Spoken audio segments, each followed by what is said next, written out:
Salam kerahiman. Hari ini kita ketemu lagi di tanggal 16 September. Kita akan baca dari diary nomor 886. Kita mulai ya. Dalam nama Bapa dan Putra dan Roh Kudus. Amin. Bapa kami yang ada di surga, dimuliakanlah namamu. Datanglah kerajaanmu, jadilah kehendakmu di atas bumi seperti di dalam surga.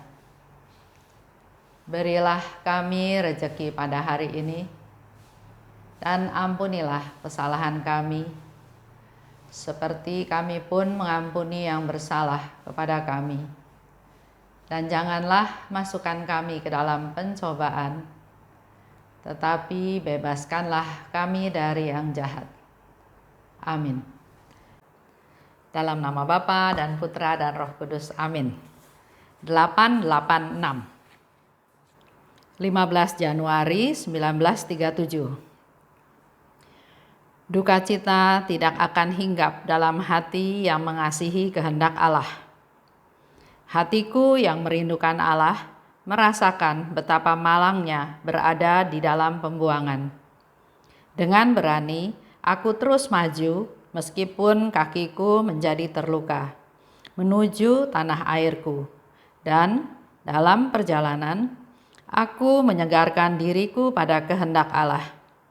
Inilah makananku. Tolonglah aku, hai para penghuni tanah air surgawi yang sudah berbahagia, supaya saudarimu ini tidak berhenti di tengah jalan. Meski padang gurun ini menakutkan, aku berjalan dengan kepala tegak dan mata terarah ke matahari. Maksudnya ke hati Yesus yang Maha Rahim. Itu yang akan kita bahas bersama-sama hari ini ya. Jadi dikatakan, duka cita tidak akan hinggap dalam hati yang mengasihi kehendak Allah. Seperti contoh, saya punya satu niat ya, satu komitmen, satu janji. Kalau diminta untuk memberikan devosi kepada kerahiman ilahi berupa seminar, kemanapun saya akan pergi. Nah, suatu hari saya diundang ke Flores. Dengan segala macam persiapan, termasuk juga saya minta izin ke kantor karena waktu itu statusnya saya masih bekerja. Diproses sampai saya bicara dengan direktur personalianya juga, sudah selesai, saya pergi. Ternyata persis hari saya memberikan seminar, telepon saya berbunyi, waktu itu lagi istirahat. Jadi saya menjawab dan ternyata direktur personalia bilang, saya nggak dikasih izin cuti, jadi harus pulang hari itu juga. Saya bilang nggak bisa pulang karena saya lagi kasih seminar ke kurang lebih mungkin ada 1.000 orang ya di sana di Flores.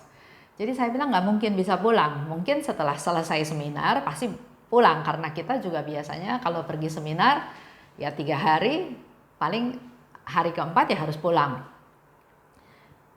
Nah di sana saya sudah punya satu firasat, satu feeling bahwa ya pasti ada konsekuensinya, pasti ada kelanjutannya, nggak bakal berhenti sih di situ saja. Tapi Tuhan menghibur. Tuhan menghibur seolah-olah Tuhan mau bilang, kamu melaksanakan kehendakku. Menyebarluaskan kerahiman ilahi dengan memberikan seminar buat mereka yang belum tahu menjadi tahu. Kalau Bapak Ibu kasih seminar atau pernah pergi untuk suatu seminar ya di Flores contohnya, itu yang datang itu bukan daerah sekitar, yang jauh-jauh dari desa-desa, dari gunung, dari daerah-daerah terpencil mereka datang. Bahkan sambil datang sambil bawa baju kotor karena ternyata di tempat mereka itu enggak ada air bersih, susah ya. Jadi sekalian seminar, sekalian cuci baju. Yang lucu, pasturnya menegur mereka, ibu-ibu datang ke sini. Dia panggilnya mama datang ke sini. seminar, bukan hanya cuci baju, karena mereka ternyata rame-rame cuci baju. Kita bisa ngebayangin susahnya hidup di daerah tersebut. Ya, kembali lagi, oke, kalau memang harus menerima konsekuensinya, ya sudah. Dan betul ternyata setelah pulang, diproses ya secara halus ya, tapi akhirnya diproses di pensiun dini karena katanya sudah umur masa pensiun. Jadi sudah selesai. Itu yang saya alami di dalam proses kehidupan saya. Tapi yang bagus ya, dikatakan memang nggak ada duka cita, nggak ada menyesal, nggak ada sedih, nggak ada kecewa, nggak ada, betul-betul sukacita. Karena saya bilang, Tuhan, ini saya lakukan untuk Tuhan. Apapun yang terjadi, yang saya alami, pasti itu yang terbaik. Jadi saya belajar menerima hal tersebut. Dikatakan lanjut oleh Suster Faustina, hatiku merindukan Allah. Betapa malangnya berada dalam pembuangan. Kalau dia sudah merindukan Allah, fokusnya kepada Allah, dia udah nggak terlalu peduli lagi dengan kehidupan di dunia ini. Dia bilang bahwa dalam dunia ini, kehidupan ini adalah masa pembuangan. Lanjut ya. Dengan berani aku terus maju. Meskipun kakiku jadi terluka. Ya, dengan berani. Artinya dengan segala macam rintangan, halangan, Suster Faustina terus maju. Meskipun kakiku jadi terluka karena pasti menerobos sesuatu, pasti melakukan hal-hal yang mengalami pengorbanan, mengalami penderitaan. Jadi meskipun kakinya terluka, dia terus maju menuju tanah airku, menuju surga. Sama, kita semua juga sekarang sedang berjalan ke arah sana. Tapi yang sering terjadi adalah pada waktu mengalami benturan, kita stop. Kita marah, kita ngambek, kita ambil jalan lain. Nah, hari ini kita semua diajak oleh Suster Faustina untuk terus konsisten di jalan menuju tanah air kita, tanah air surgawi. Walaupun kakinya terluka, walaupun banyak tantangan, walaupun ada penderitaan, walaupun ada duka cita, walaupun ada kegagalan, ada penolakan, jalan terus. Dalam perjalanan, selama perjalanan menuju tanah air surgawi, aku menyegarkan diri. Ya, dalam perjalanan kan ada waktu. Nah, buat Suster Faustina untuk supaya dia tetap fit, tetap kuat, tetap sehat, dia melakukan penyegaran diri dengan cara melaksanakan kehendak Allah. Dikatakan di sana, inilah makananku. Sama kalau kita ya, lagi berjalan menuju ke satu tempat, contohlah dalam cross country, jalan ya. Nah, dalam perjalanan mungkin perlu waktu 2 jam, perlu waktu 3 jam, kita biasanya bawa bekal. Minum, makanan, obat barangkali ya, atau apa yang kita butuhkan, mungkin payung, mungkin jaket, banyak yang kita bawa untuk bisa sampai ke tempat tujuan. Buat Suster Faustina, perjalanan itu menuju ke tanah air surgawi yang dia katakan adalah dia supaya kuat, supaya badannya fit, supaya tetap kuat untuk jalan terus, maka dia perlu makan. Nah, makanannya di sini dikatakan adalah kehendak Allah. Jadi kalau kita melaksanakan kehendak Allah, kita dikuatkan, kita jadi punya tenaga, kita jadi punya semangat lagi untuk maju terus. Nah, sekarang refleksi ke diri kita masing-masing. Di dalam perjalanan hidup kita juga, hidup kita sekarang ini, kita juga mengalami ada cuaca panas, ada cuaca hujan. Ada cuaca gersang, badai, banjir ya. Atau dalam perjalanan ada jalanan rusak, ada jalanan macet, ada jalanan yang tiba-tiba ditutup karena ada perbaikan atau ada keperluan lain. Kita juga harus tetap berjalan. nggak bisa berhenti kan, nggak bisa bilang saya nggak bisa lanjut. Nah, yang dilakukan oleh kita semua adalah kita perlu makan supaya tetap kuat dengan cara melaksanakan kehendak Allah. Di sini ada doanya Suster Faustina. Ya. Jadi di dalam perjalanan tadi juga ada doanya Suster Faustina. Pertama dikatakan, tolonglah aku. Itu salah satu juga bukti kerendahan hati. Minta tolong. Nggak bisa sendiri, nggak mampu sendiri. Karena kita ini manusia papa, manusia nggak berdaya, manusia yang memang butuh bantuan. Jadi kalau Bapak Ibu mengalami kesusahan, mengalami masalah, jangan disimpan sendiri. Ceritakan kepada orang yang kira-kira bisa memberikan advice, bisa memberikan support, bisa memberikan dorongan, bisa membantu kita minimal dalam berdoa. Kebanyakan orang sekarang stres, depresi karena semuanya itu dia tanggung sendiri. Padahal Tuhan banyak memberikan kesempatan kepada kita untuk ditolong oleh orang lain. Nah, di sini Suster Faustina katakan, tolonglah aku. Dia minta tolong kepada siapa? Kepada para penghuni tanah air surgawi yang sudah berbahagia. Orang-orang jiwa-jiwa yang sudah selesai perjuangannya di dunia, yang sudah kembali ke surga. Dikatakan adalah para penghuni tanah air surgawi. Jadi sudah ada di surga, yang sudah berbahagia. Para santa santo, para orang kudus, saudara-saudara kita juga yang sudah meninggal, yang sudah disucikan, dibersihkan, dan dia akhirnya sudah ada di surga. Mereka bisa berdoa buat kita, bisa memberi bantuan kepada kita semua. Contoh ya, ada, kalau Bapak Ibu baca di diary, ada seorang suster yang sudah meninggal, dan dia datang kepada Suster Faustina minta tolong didoakan. Setelah didoakan, ternyata dia datang lagi dan dia katakan, ya terima kasih, sudah selesai. Dia akan kembali ke surga. Nah, disinilah yang disebut para penghuni tanah air surgawi yang sudah berbahagia. Jadi kita boleh minta tolong juga kepada para santa santo, kepada orang-orang kudus, supaya minta tolong kepada para penghuni surga. Mau minta tolong apa? Di sini dikatakan supaya saudarimu ini, Suster Faustina, tidak berhenti di tengah jalan.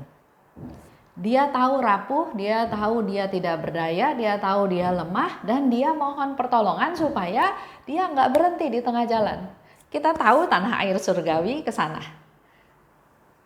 berjalan ke sana, tapi dengan segala macam rintangan, segala macam tantangan, segala macam penderitaan, ocehan, dikucilkan, dihina, dan banyak penderitaan lain yang dialami, itu bisa kita stop di tengah jalan. Saya dengar ya, berapa hari yang lalu katanya ada yang bunuh diri loncat dari Wisma Atlet. Mungkin karena dia COVID, nggak sembuh-sembuh atau apa ya, saya juga nggak terlalu tahu. Tapi, nah itulah berhenti di tengah jalan. Nah, kita perlu jalan terus untuk supaya sampai ke tanah air surgawi. Tidak berhenti di tengah jalan. Meski padang gurun ini menakutkan, ya, di dalam masa pembuangan, padang gurun itu adalah satu tempat yang enggak enak ya. Panas, gersang, sejauh mata memandang, enggak bisa lihat apa-apa, hanya lihat padang gurun, pasir. Nggak ada apa-apa. Dikatakan menakutkan. Dan kalau kita ada di tengah-tengah padang gurun, kadang-kadang kita juga nggak tahu nih arahnya kemana. Ke kiri apa ke kanan, yang ada oase misalnya ya, yang kita udah haus, kita mau cari minum, mau kemana. Belum lagi gangguan atau tantangan atau ketakutan, badai, pasir, atau juga mungkin binatang buas atau apa, kita nggak tahu. Jadi dikatakan oleh Suster Faustina, padang gurun yang menakutkan. Tapi di sini ada satu kekuatan di mana dia katakan, aku berjalan dengan kepala tegak.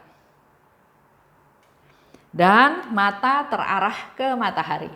Jadi menurut Suster Faustina yang dia mau sharingkan pada kita semua, kalau kita jalan walaupun di sekeliling kita suasananya menakutkan, tapi kalau kita berjalan dengan kepala tegak, bukan sombong ya, kepala tegak mengarah kepada Yesus, mengandalkan Yesus, Yesuslah satu-satunya arah tujuan kita. Karena di sini dikatakan matahari itu adalah hati Yesus yang Maha Rahim. Kalau kita mengarah kepada penyelamat kita, Tuhan kita, udah nggak usah takut halangan apapun. Itu yang Suster Faustina tawarkan pada kita semua.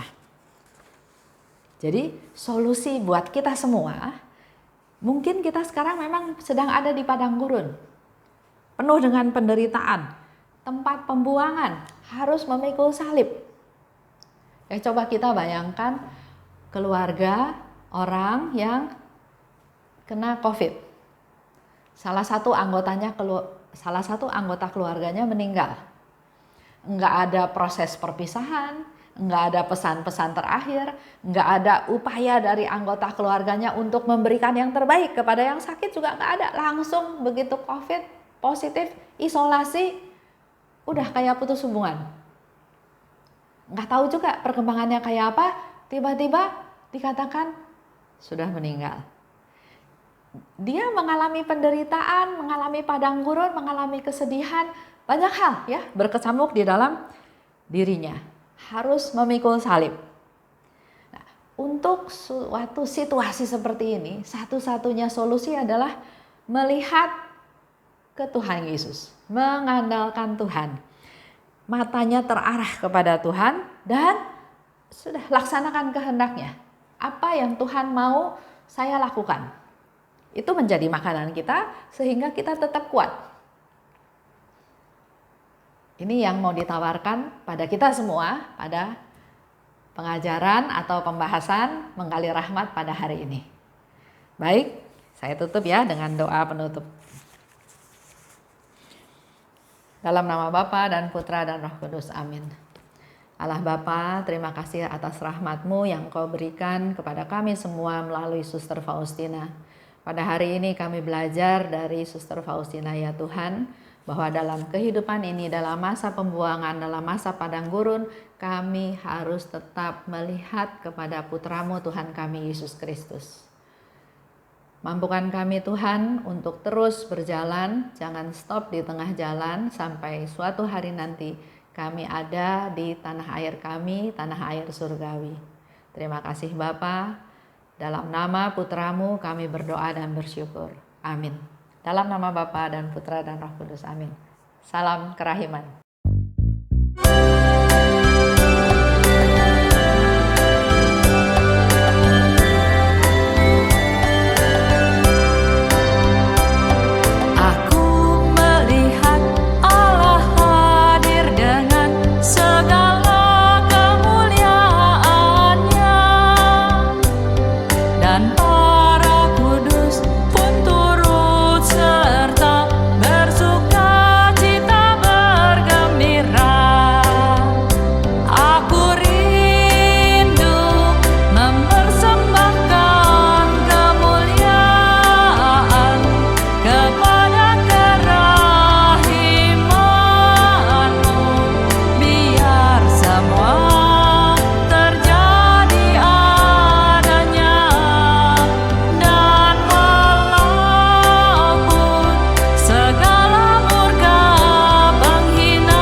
raksasa